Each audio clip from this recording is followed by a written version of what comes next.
Hi, welcome back to an episode of Heart Talks. In this episode, I'm revisiting Hari, who's actually the very first person I spoke to for this whole Heart Talk series, and that was done on a 90s camcorder. You can check out the video here.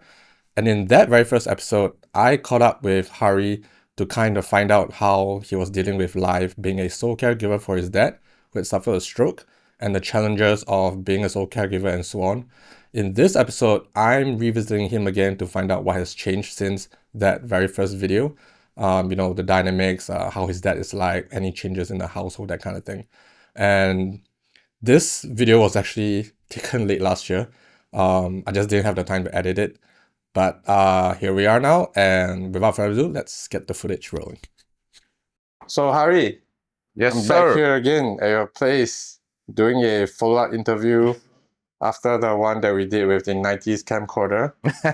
Yeah, and I see there have been quite a few changes here. We've got now a whole bunch of guitars hung out on the wall. A lot of money to spend now, huh? I wouldn't go that far, but yeah, baby steps. Yeah, and I just met your dad as well and came out. It was seems pretty lively. Yeah, compared to Compared 9 to months last or time. yeah, exactly. It was quite back then. It was quite Quite different, right? Yeah. So anyway, why don't you just let us know how your dad's condition is right now? Actually, pretty good given the circumstances. I think the last time we spoke was probably February, I believe, or March. So, the rehab has done a lot of wonders. So, just to refresh from the first interview, he goes for physio or rehab, whichever you want to call it, at this place called AWWA. Well, it's not a subsidiary of Tan Tock Seng, but it's an affiliate of Tan Tock Seng Hospital. So I live in block 131, and thankfully, luckily, there is an outlet at 126. So it's easy for him to go for the rehab sessions on a weekly basis. So it's 3 times a week. The first and third sessions are more for mobility, and the second session is usually for agility, meaning all the smaller, minute, like hand exercises, things of that nature. So that definitely has helped a lot. In fact, I think one of the main improvements is that he's actually more mobile. He doesn't actually need someone to be beside him when he walks. He moves from room to room by himself. Can go to the toilet. He doesn't even call for us anymore. So that is a huge improvement. And there's been a couple of times where, if we go out, we don't even need to bring the wheelchair. So he can that's walk. great. Yeah, so he can actually just walk all the way to the taxi stand. We take the taxi, and then we go to my cousin's house, and then he, walks up to the house by himself. So that's a huge improvement. And even from a Pampers wearing point, he doesn't need Pampers during the daytime anymore. So only in the nighttime.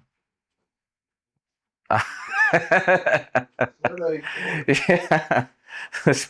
Speak of the man himself. Yeah. So it's only at night that he needs to wear one. Right. So I guess biggest improvements, you say mobility? Yeah, definitely. Okay, and that's probably the key thing, right? So that he's so-called self-sufficient to move around. Even bringing him for rehab and stuff is much easier than having correct. someone I mean, that one we still use the wheelchair, because if not, if he walks all the way there, he might get a bit tired. Right. So, you mentioned all these improvements, then how have these affected you then? Oh, I mean, definitely, it's always nice to see that, right? I guess the one downside is his left hand is still quite weak. In fact, the left hand is the one that's kind of deteriorated over time. But that's also partially his fault because he refuses to do the exercises at home sometimes. So that can be quite challenging. But it's definitely lifts the weight off your shoulders, right? Now that it's more mobile. And Oh yeah, definitely. I mean, I can go to work um, without additional stress. I have a camera. I barely use it, to be honest. I don't really need to check up on him, and that's also partially due to the helper. But I guess that one we'll get to that later.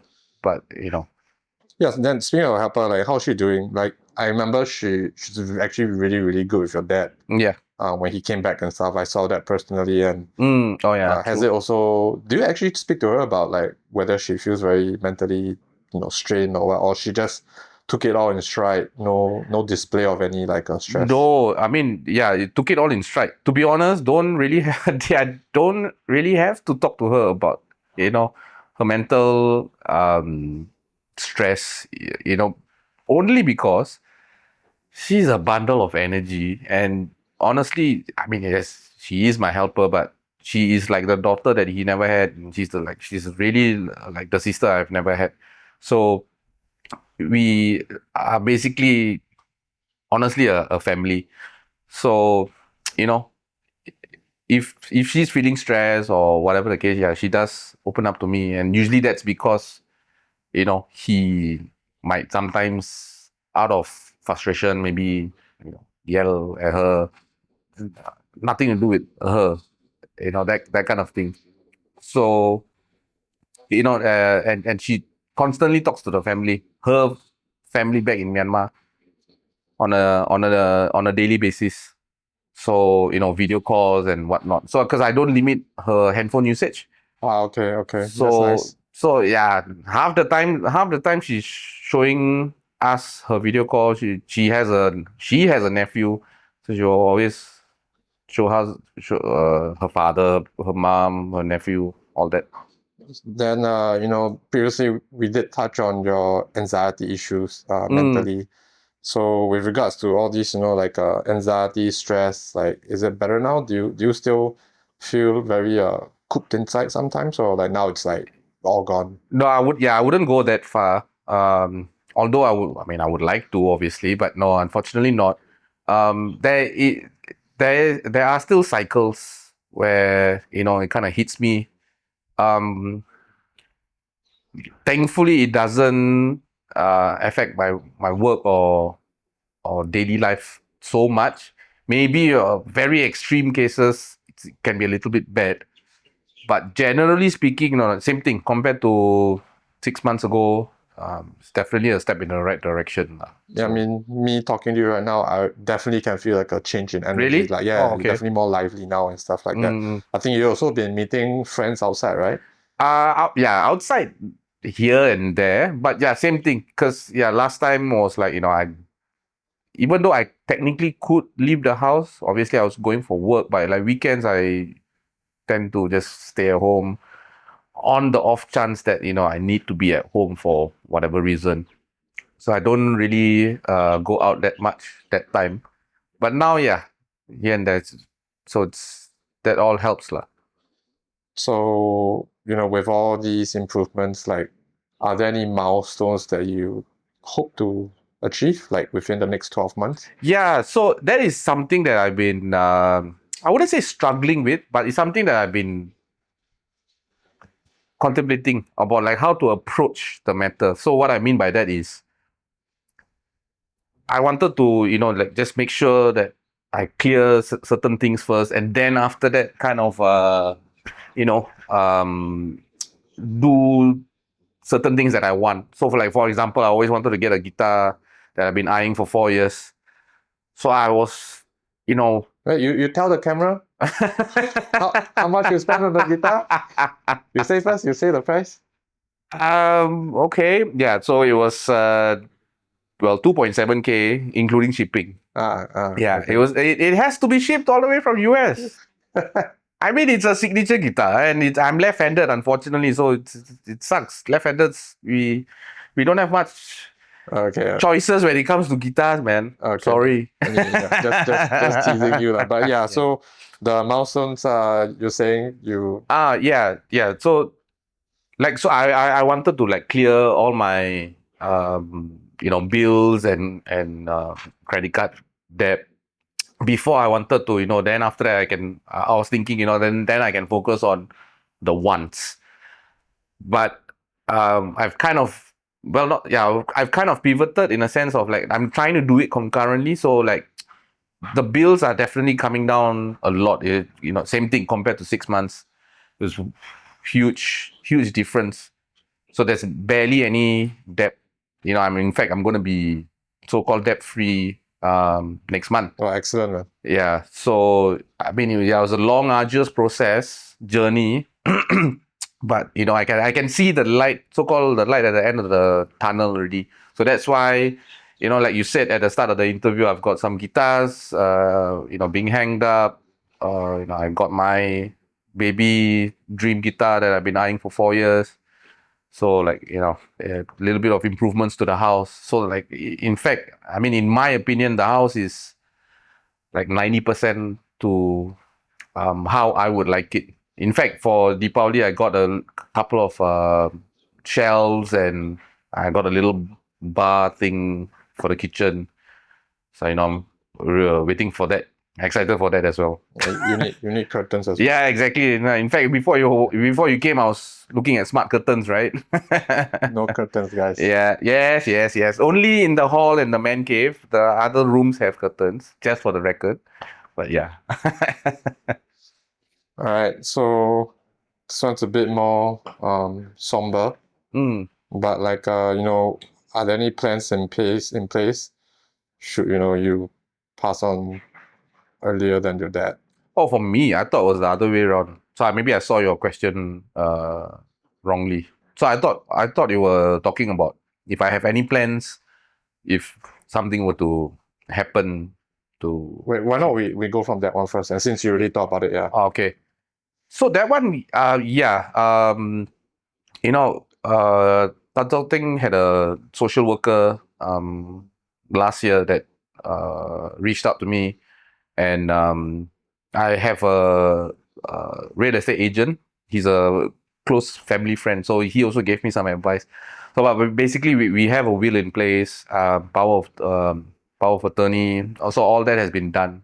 So, in that sense, from a legal standpoint, everything's covered. So technically, because he still has his own house and everything, right? So, basically like more estate planning and management where all his stuff, how is it going to be handled in? Yeah, there's not much, but yeah, at least it will be a bit more straightforward because everything is documented and notarized by a just out lawyer. of curiosity, did you have to learn this? So you learned all this from the social worker, or you already had some knowledge? I had the will, I guess, I think generally most people will know about wills. It's just that because I don't know if it's a Singapore thing or Asian thing, because we are talking about supposedly a morbid topic. Yeah. So people don't really want to come to terms, or they don't want to openly talk about it, or they don't want to think about it. But I would strongly suggest that shouldn't be the way, and parents and kids and basically family members should at least openly talk about it and to see what the person wants and to make sure that you have something in place. But for the power of attorney, and I think they call it LPA, yeah, lasting power of attorney, yeah. So that was brought to my attention from the social worker, and then after that, subsequently the agent, I mean, I call him agent uncle, but yeah, the agent told me about it as well. So by that time, I already knew what was up, but I got a lawyer contact through him. So and I did all that for what it's worth. I did 3 things. It was power of attorney, LPA, and a will. All under $1,000. Oh, that's actually very decent. Yeah. So I know I digress a bit, but someone was asking me about legal fees for another thing. So they also didn't know the market rate. I mean, I guess generally people won't know, but so I'm saying it out there so at least people know, like, oh, okay, it's not, because he was under the impression that, oh, it's going to cost thousands of dollars. I guess maybe the higher end lawyers probably, but for such so-called normal day-to-day kind of issues, it can be done relatively cheap. Yeah. Okay. So I guess now we reverse the scenario. Do you have any plans? I do. And okay, so this is something that I haven't fully executed, so to speak. I do have a plan in place, or at least a skeleton. Oh my god, I'm quoting Trump. I have concepts of a plan. Right. Okay, let's hear about this concept now. No, I mean, I have people in mind that that I will share my financial stuff with, my insurance information, and like, I mean, even something as, well, not trivial, but like my PIN number and whatnot, like, or in that sense. So on the off chance that something does happen, or if I'm unable to Execute anything. yeah, right. So at least these guys know, okay, wait, he has this plan in place, or he has this insurance. It's like, oh, contact the insurance agent, and then we can take it from there.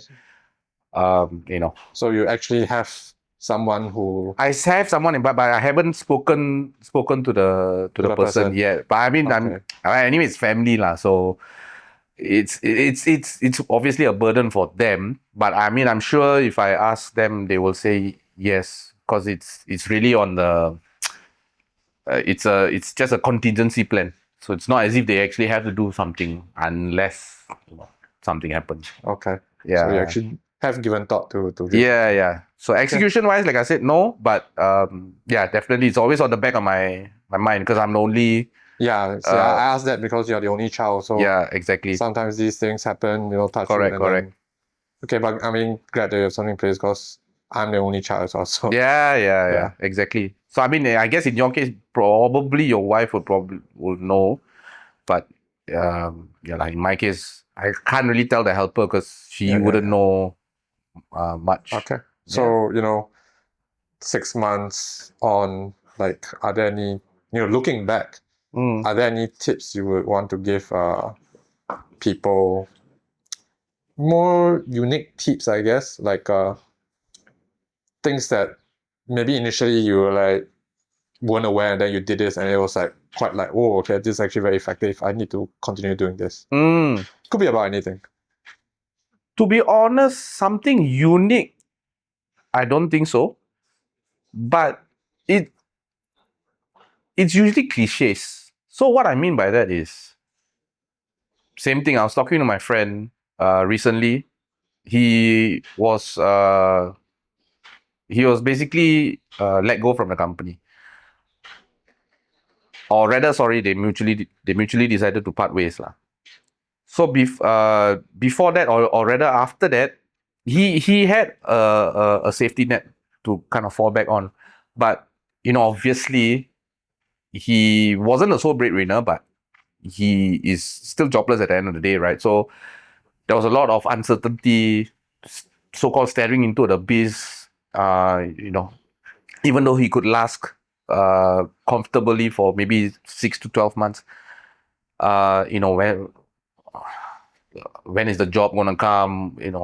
What kind of job, and all that kind of uncertainty. So I was telling him that don't worry, things will get better as long as you stick to the plan, or you stick to the as long as you stick to the plan. Obviously you can't slack off. You still have to put your head down and start looking for a job, and start looking for your next source of income. It will get better. And just a few days ago I was talking, and then he was telling me, hey, yeah, you're right. Like, I had so many sleepless nights thinking about all these kind of things, but then now that I'm already gotten a job. In fact, he got 2 offers, and then he's starting, I think, next week or whatever the case. So, and I was telling him, it's like, look, the only reason why I was telling you that is like, it's the same for me as well. When things happened last year and at the start of this year, I was completely overwhelmed because everything came at the same time. The house, obviously my dad's situation, financially I was at my lowest.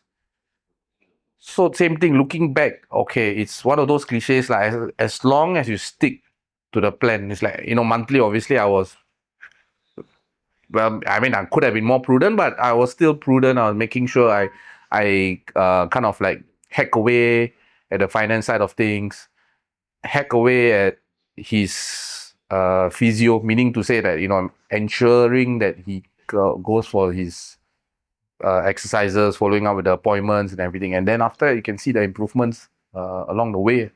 And so now, like I said, I can almost see the light at the end of the tunnel. And then, okay, yeah, then after that, it'll be on to the next thing lah. That's to build up my safety net, and talk to my family about um the plan that we were just talking about, things of that nature. So unique, not really. It's just like, that's why I say it's a cliche. It sounds easy to say, but yeah, don't get me wrong. It wasn't a joyride. There was a lot of ups and downs. There have been times I didn't want to work because I would have loved to just shut the door and just stay in bed the whole day and what they call it, doom scroll, just to get my mind off of things. So that's what I mean by like cycles. But after a while you kind of get tired of being tired, and then just take it one day at a time or 1 week at a time, and then it's always drops in a bucket, right? So after a while the bucket gets filled. So resilience is key, hold strong, just plow through it. Yeah, and yeah. eventually things will get better. Having a good network. I think we spoke about this last time as well. But to reiterate, having a good support network is awesome. I'm blessed and lucky. I've got close friends at work. I've got close friends and family obviously outside of work as well. But on the off chance, if someone doesn't happen to have that, there are social not workers. I mean, yeah, there are social programs, or there are numbers out there that you can call and talk to someone, in terms of be it mental health or whatever the case might be. Yeah. Excellent. Well, I'm really glad to see that you've improved this much. Thanks, man. Because I do occasionally watch the first interview, and I think it's like a world of difference between how I'm a bit surprised because I guess to me I don't really feel it. I mean, of course, a little bit, but okay. I mean, yeah, to hear it from another person is because you see yourself every day, you hear yourself every day, you think about it. But for me, it's like quite a big difference, Okay. 6 months ago and now. But anyway, yeah, like a lot of wise words from you. I hope whoever watches this, especially the tips part, take heart from it. Don't give up so easily. Yeah. So yeah, thanks for coming for the interview, Harry. Hey man, no, you came to my house, so thanks for coming down. And Yeah, man. it's time for you to show me your guitars. All right. Thanks. Cheers, man. Thanks.